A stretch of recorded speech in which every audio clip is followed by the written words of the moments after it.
ایک بچی نے کہا تھا کہ مفتی صاحب ہمارے رشتے کے لیے کوئی وظیفہ بتا دیجئے۔ دیکھیں میں بارہا اس میں گزارش کرتا ہوں، یہ سوال میں نے اسی لیے لے لیا کہ تھوڑا سا میں مزید عرض کر دوں گا کہ یہ رشتوں کے معاملات اللہ تبارک و تعالی نے ازلی طور پر طے فرمائے ہوئے ہیں۔ سب سے پہلے تو یہ آپ جب ذہن بنا لیں، اس کے بعد وظائف اختیار کرنے میں مسئلہ نہیں ہے، عقیدہ صحیح کرنا ضروری ہے کہ رشتہ آپ کے وظیفے سے نہیں ہوگا، رشتہ آپ کے کسی کے ٹانگیں کھینچ کر اس کو پیچھے کر کے خود آگے بڑھنے سے نہیں ہوگا، رشتہ کسی کے بارے میں جھوٹ بول کر اس سے بدگمان کر کے اس کو ہٹا کر اپنے آپ کو سامنے لانے سے نہیں ہوگا، رشتہ کسی کے گن پوائنٹ پہ زبردستی کروانے سے نہیں ہوگا،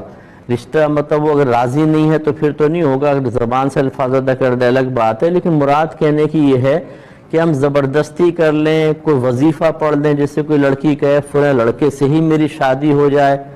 اور تقدیر الہی میں ایسا نہیں ہے، لاکھوں وظیفے پڑھ لے اس سے شادی نہیں ہو سکتی ہے۔ اس لیے پہلے تو اللہ کی رضا پر راضی رہیں کہ اللہ تعالیٰ جب ہوگی اور جس سے ہوگی تو نے فیصلہ کیا ہوا ہے، ہم اس پر راضی ہیں، لیکن چونکہ ہمیں نہیں پتہ اور ہم تدبیر اختیار کر سکتے ہیں، یہ سنت کریمہ ہے، تو لہٰذا اب آپ کو وظیفہ اختیار کریں تو کوئی حرج نہیں ہے۔ اس کا فائدہ کیا ہوگا؟ اگر آپ نے وظیفہ کیا اور رشتہ نہیں ہوا تو آپ ذہنی طور پہ پرسکون رہیں گے، طبیعت پرسکون رہے گی، کیونکہ پہلی آپ کا عقیدہ ٹھیک ہے۔ لیکن جن کے عقیدے ٹھیک نہیں ہوتے وہ سمجھتے ہیں وظیفوں سے نکاح ہوتے ہیں، جب وہ وظیفے میں ناکام رہتے ہیں اور توقع کے مطابق رزلٹ نہیں آتا تو پھر وہ معاذ اللہ ان عاملین سے، علماء سے، مفتیان کرام سے، شیوخ سے ناراض ہوتے ہیں اور کہتے ہیں دیکھو اللہ تعالیٰ کو رحم ہی نہیں آ رہا، ہم تو اتنے وظیفے پڑھ رہے ہیں پھر بھی نہیں کر رہا۔ یہ اچھی طرح سمجھیے۔ اور وظیفہ میں عرض کرتا ہوں، پہلے کال لے لوں۔ السلام علیکم۔ السلام علیکم جی ہو گئی ہے تو رشتے کے لیے بس یہ سمجھ لیں، آسان سی کا آپ کو عرض کرتا ہوں، سورہ نساء یہ روزانہ ایک دفعہ پڑھ لیا کریں، اگر ترجمے سے پڑھ لیں تو بہت اچھا ہے، ورنہ خالی عربی کی عبارت بھی پڑھ لیں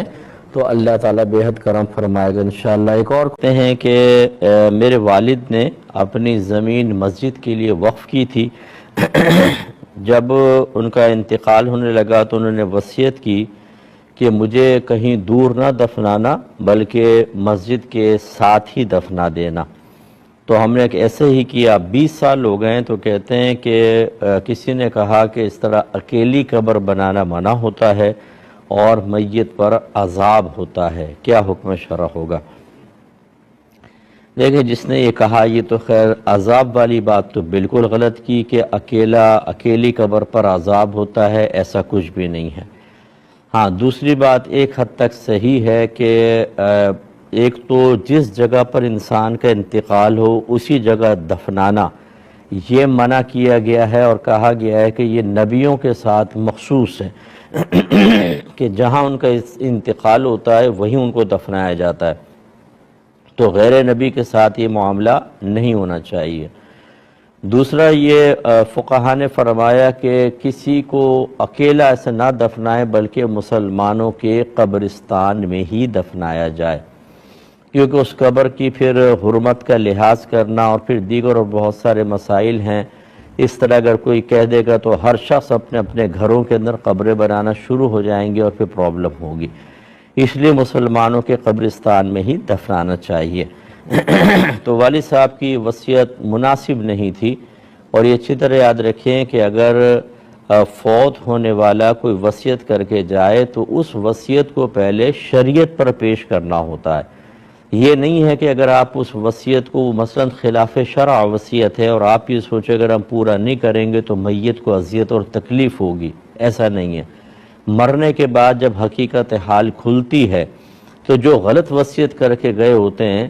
اگر اس مردے کو بھی سامنے لے آئے نا تو وہ آپ کے سامنے ہاتھ جوڑ کر کہے گا خدا کے واسطے وصیت کو پورا نہ کرنا کیونکہ مجھ پر وبال ہوگا، یا وصیت کو ختم کر دو کیونکہ مجھ پہ وبال ہو رہا ہے۔ اس لیے یہ بھولے پن سے یہ سوچنا کہ اگر ہم نے یہ بات پوری نہیں کی چاہے ناجائز کیوں نہ ہو میت کو اذیت ہوگی، غلط ہے۔ تو یہ وصیت ٹھیک نہیں تھی، آپ کو نہیں ماننی چاہیے تھی، وہیں دفنانا چاہیے تھا، لیکن بہرحال دفنا دیا، کوئی مسئلہ نہیں ہے۔ لیکن یہ عام انسان کے بارے میں ہے۔ اگر فقہائے اسلام، اگر کوئی شہر کے مفتیان کرام کسی معظم دینی کے لیے، مثلا کوئی بڑے عالم ہیں، مفتی ہیں اور کوئی بڑے شیخ کامل ہیں، اور وہ لوگ یہ کہتے ہیں کہ اگر اس کو عام قبرستان میں ان کو دفنایا تو وہاں قبروں کی بے حرمتی بہت ہو رہی ہے، ان کی بھی ہوگی، اس لیے کسی مخصوص جگہ کے اوپر ان کو دفنا دیا جائے تو پھر اس کی گنجائش نکلے گی۔ جیسے بہت سے دارالعلوموں کے اندر ہی ان کے محتمم کی قبوریں بنی ہوئی ہیں، یا کوئی بڑے عالم تھے، شیخ الحدیث وغیرہ، ان کی قبور بنا دی گئی ہیں، علیحدہ بنائی ہیں تاکہ بے حرمتی سے محفوظ رکھا جا سکے۔ تو بہرحال اس کی گنجائش ہے، کیونکہ اس کو علماء کی تائید حاصل ہے۔ باقی یہ کہ اپنے پاس ایسی وصیتیں کرنا صحیح نہیں ہوتا۔